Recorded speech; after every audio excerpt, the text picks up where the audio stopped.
quickly, as clearly as possible, to the best of your ability. How it is received is not so much for you to worry about. The good news is that by being vegan, you're an activist already. That's all you have to do. Now, should you be motivated to do more and speak up and spread the message, that's the cool thing about veganism, is that there are so many different aspects and so many different ways to communicate to the rest of the world, and you can sort of find that thing that you're good at. So maybe you're a really great accountant. Find some vegan nonprofits or animal rights organizations that might need your help around tax time. Maybe you're a really amazing baker. Well, I don't know about you, but nothing better than a vegan bake sale. Anything, just find the thing that you're good at and the thing that you're passionate about and the thing that helps to express yourself, and tie it in with veganism. Really, pick a profession. And you can find a way to be a help and to be a voice for the animals. I'm happy to say that I have successfully shaken those last remnants of my apologetic vegan phase. But the kind of vegan, again, that showed up next was no more welcome than the first. As I mentioned in the intro, a few weeks after I went vegan, I started to educate myself on the ethical and environmental aspects of veganism. I began reading books and watching films and following blogs and watching that wonderful undercover footage that they take at animal agriculture and in animal entertainment. And I got angry. I got angry at the world for allowing it to happen and allowing it to continue to happen. I got angry at the people who were responsible for my care and education, for hiding the truth from me and for letting me participate in these atrocities. Angry at the government and angry at the media for making it look normal and glamorous and for telling me that there was no other way to live my life. But to be honest, more than anything else, I was angry at myself. And this, ladies and gentlemen, is where that kind of vegan is born. When somebody refers to that kind of vegan, 99% of the time they're talking about the angry vegan. The one pulling back the curtains. The one crying wolf. The savior, the messenger, the hero, the truth teller. That's right, the truth teller. But the truth is only part of the reason why vegans are so angry. We also have to sit back and watch our loved ones dine on the flesh and secretions of our animal friends, slowly destroying themselves and our dwindling environment. I know, it's uncomfortable, but it's the truth. We can't turn on the television, open a magazine, log online, or send a tweet without someone waxing poetic about delicious bacon with borderline sexual abandon. I know it's uncomfortable, but it's the truth. Vegans in the media are depicted as whiny, pale, eccentric weaklings whose problems would be solved with the burger and a milkshake. I know it's uncomfortable, but it's the truth. But if you take one thing, only one thing away from this talk, let it be this.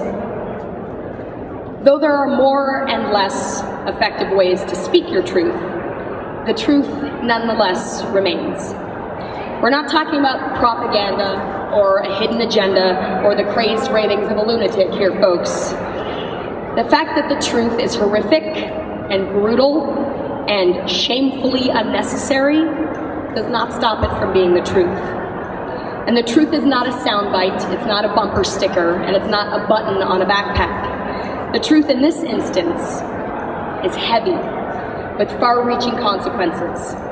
So never, ever, ever, ever apologize for it. That being said, as challenging as it often is, if we claim to be compassionate people, we simply must extend the very same compassion to our human friends and family as we do to our animal friends and family. Compassion is not selective. Compassionate is who you are. If compassionate is who we are, then be so, fully and completely. and without reservation. Walk your talk and talk your walk. Be unflinchingly positive, or at least try your best. The idea that nothing will ever change, that's a self-fulfilling prophecy.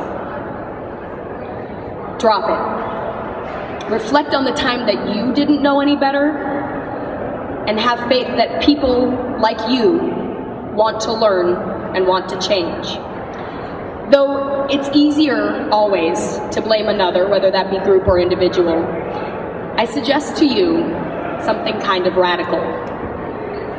No one does anything evil given their model of the world. So, keep in mind that people's choices are often not based in evil or bad, but in ignorance. They just don't know any better. We're generally taught what to think, not how to think. So you may really be asking somebody to do something they've never done before. So put your sarcasm in your pocket for a second and share what you've learned with an open mind and an open heart, because people might just surprise you. They often do. I'm very frequently asked, what is the hardest thing about being vegan? I think that the hardest thing about being vegan is very simply that the rest of the world isn't. The stigmas and the emotions and the difficulties that are attached to being vegan all stem from the very unfortunate reality that we have created a world that makes it fantastically easy to be normal. These normal habits and choices and opinions are fed to us from all angles, and they're thoroughly encouraged and thoroughly supported. We're taught to go with the flow, to stay in line and not to ruffle any feathers, right? Well, if we feel, or if we think, or if we live differently, we're told to keep it down, keep it to ourselves, and shrink back a little bit. We're so quick as a society to say that we value originality and individuality, but the truth of the matter is that we value conformity.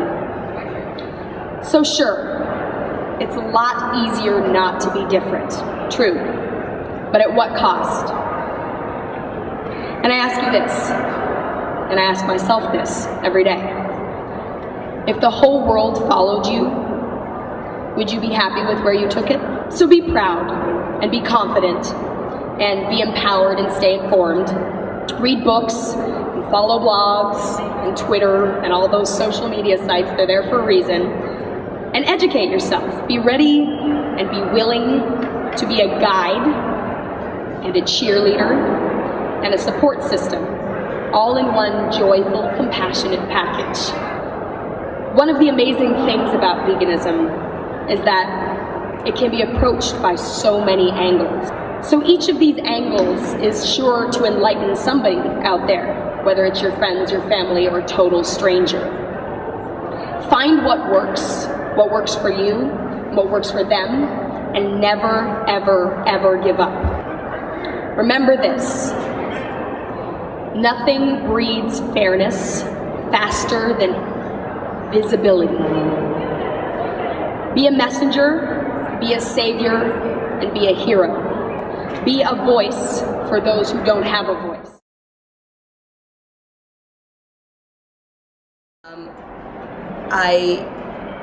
I would like to see the vegan community be a little bit less hesitant, a little bit less reserved, a little bit less polite. And I don't mean to be rude. I guess what I mean is to just don't be afraid. Like, this is very important work that we're doing. And I want to get to the point where people are like, what are we doing?